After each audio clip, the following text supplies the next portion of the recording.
Amigos, que Dios les bendiga. Bienvenidos a una nueva edición del Evangelio Diario. Estamos a martes 17 de septiembre, en esta 24ª semana del tiempo ordinario. Y para hoy recordamos y celebramos en la liturgia de la Iglesia a los santos Roberto Bellarmino, obispo y doctor de la Iglesia, y Santa Hildegarda de Bingen, virgen y doctora de la Iglesia. ¿Qué podemos hoy decir sobre San Roberto Bellarmino? Nació en el Monte Pulciano, ciudad de la región toscana en Italia, en 1542, y era de una rica y numerosa familia. Además, era sobrino de un papa. Su mamá era hermana de Marcelo II. En 1560 entró en la Compañía de Jesús, renunciando a cualquier esperanza de carrera humana. Pero fue muy lejos. Estudió teología en Padua y en Lovaina, y en 1576 llegó a ser el primer titular de la cátedra de Controversiis, es decir, apologética o defensa de la ortodoxia católica en la Universidad Gregoriana, que en ese tiempo se llamaba Colegio Romano. Entre sus alumnos de ese tiempo se encontraba San Luis Gonzaga. En 1559 fue nombrado cardenal y arzobispo de Capua, probablemente para tenerlo lejos de Roma en el momento culminante de la controversia sobre la gracia, pero después de la muerte de Clemente VIII pudo regresar a la ciudad eterna, en donde influyó notablemente como teólogo oficial de la Iglesia, con su doctrina y con el ejemplo de su caridad y sencillez de vida que la gente admiraba. Escribió muchas obras exegéticas, pastorales y ascéticas. Fundamentales para la apologética son los voluminosos libros de Controversiis. Murió en Roma el 17 de septiembre de 1621, y el proceso de beatificación, que comenzó casi inmediatamente, se prolongó por 3 siglos.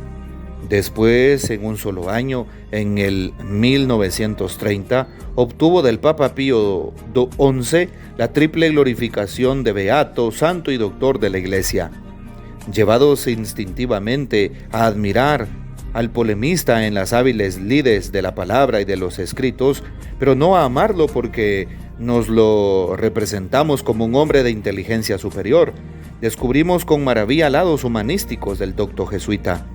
Durante los 3 primeros años de vida religiosa, sufrió fuertes dolores de cabeza, pero nunca descuidó los estudios teológicos y sostuvo la defensa de la propia tesis durante 3 días consecutivos ante un público literalmente deslumbrado. Los compromisos escolares no lo apartaron nunca de la oración. Cuando lo llamaron nuevamente a Roma, desempeñó varios cargos, entre ellos el de director espiritual, y como tal, estuvo cerca a San Luis Gonzaga hasta su muerte. Si su vasta erudición y la vigorosa dialéctica puesta al servicio de la doctrina católica le granjearon el título de martillo de los herejes, una obra sencilla en la estructura pero rica en sabiduría como su catecismo, le mereció el título de maestro de muchas generaciones de niños que en ese librito, en forma de diálogo, han aprendido las verdades fundamentales de la fe profesada en el bautismo. Después de haber llenado el estante con obras teológicas, escribió El arte del bien morir, es decir, el modo de despedirse de la vida con serenidad y desapego. Pidamos pues la poderosa intercesión de San Roberto Bellarmino, obispo y doctor de la Iglesia. Y para hoy tomamos el texto bíblico del Evangelio según San Lucas, capítulo 7, versículos del 11 al 17. En aquel tiempo se dirigía Jesús a una población llamada Naín, acompañado de sus discípulos y de mucha gente. Al llegar a la entrada de la población, se encontró con que sacaban a enterrar a un muerto, hijo único de una viuda, a la que acompañaba una gran muchedumbre. Cuando el Señor la vio, se compadeció de ella y le dijo: «No llores». Acercándose al ataúd, lo tocó, y los que lo llevaban se detuvieron. Entonces Jesús dijo: «Joven, yo te lo mando, levántate». Inmediatamente el que había muerto se levantó y comenzó a hablar. Jesús se lo entregó a su madre. Al ver esto, todos se llenaron de temor y comenzaron a glorificar a Dios diciendo: «Un gran profeta ha surgido entre nosotros. Dios ha visitado a su pueblo». La noticia de este hecho se divulgó por toda Judea y por las regiones circunvecinas. Palabra del Señor, gloria a ti, Señor Jesús. La importancia que tiene para nosotros estas experiencias con Jesús que anda por las calles de Palestina e Israel. Justamente esos signos que Jesús va haciendo poco a poco. Hoy, por ejemplo, en la primera lectura, si nos fijamos en este texto bíblico, tomada de la primera carta del apóstol San Pablo a los Corintios 12 y siguientes, se nos recuerda cómo el cuerpo es uno y tiene muchos miembros y todos ellos, a pesar de ser muchos, forman un solo cuerpo. Lo mismo es Cristo y somos también nosotros, a pesar de que somos muchos y que tenemos distintas funciones, tenemos distintos carismas, pertenecemos a un solo cuerpo, a través del Espíritu Santo, el cuerpo de la iglesia.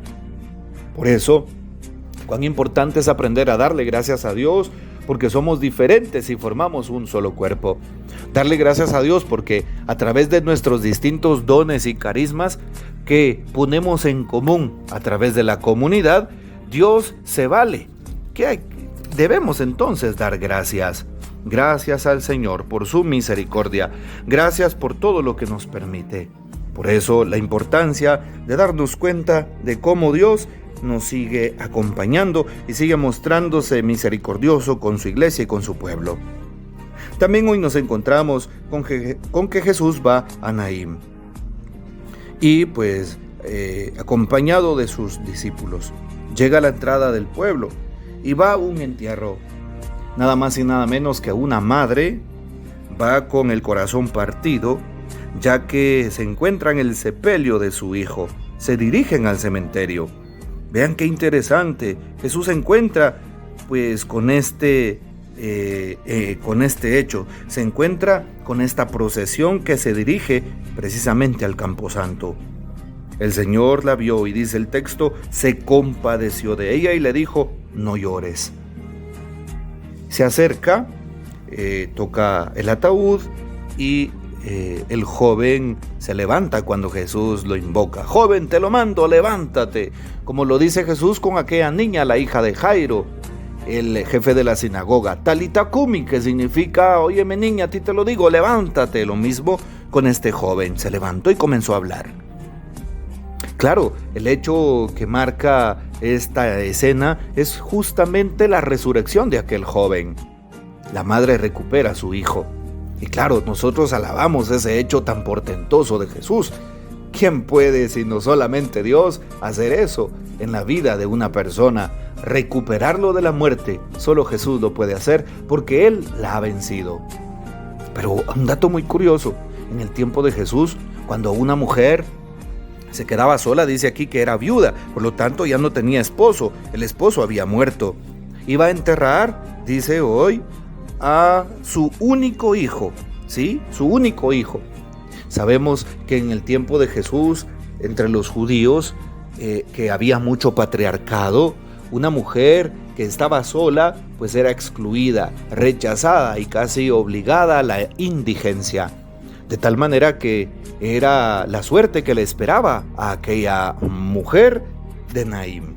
Pero nos damos cuenta que Jesús no lo permite, pues como no tenía un hombre que la librara, que la ayudara, que la apoyara como lo era su esposo, porque había muerto, Jesús no solamente le concede la vida a aquel joven, sino también permite que aquella mujer tenga a alguien que la defienda, puesto que delante de las autoridades civiles y religiosas, que eran lo mismo en aquel tiempo, porque había una teocracia, el poder en manos de los religiosos, el Sanedrín, Jesús permite que aquella mujer tenga quien la defienda, tenga quien la ayude, tenga quien la guarde, quien la mantenga, por así decirlo.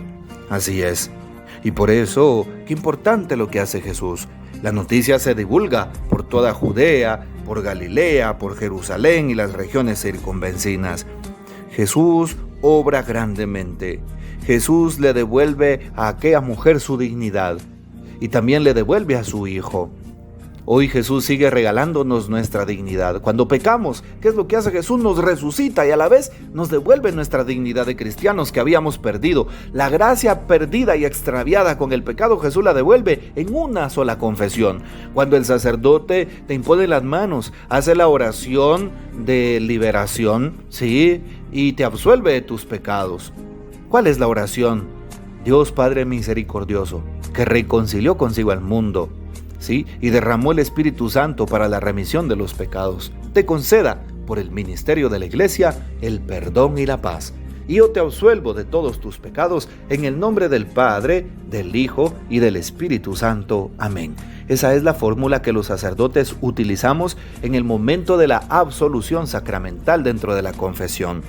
Lo mismo hace Jesús cuando nosotros vamos delante de Él, delante del sacerdote, y estamos muertos en vida, vamos casi de cuerpo presente porque nuestra alma está en pecado y muchas veces en pecado grave, y Jesús nos resucita y nos devuelve una dignidad, la dignidad de ser hijos de Dios.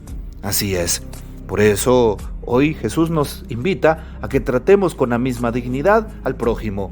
Nunca nos burlemos de nadie, nunca señalemos a nadie, tratemos a los demás como queremos ser tratados y como Cristo Jesús los trataría. Así que bueno, hoy estamos invitados a seguir confiando y creyendo en la misericordia de Dios nuestro Padre, reflejada en su Hijo Jesús evidentemente. Que el Señor nos bendiga, que María Santísima nos guarde y que gocemos de la fiel custodia de San José.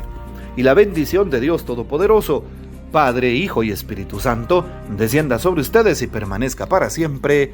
Amén. Comparte este audio y hasta mañana.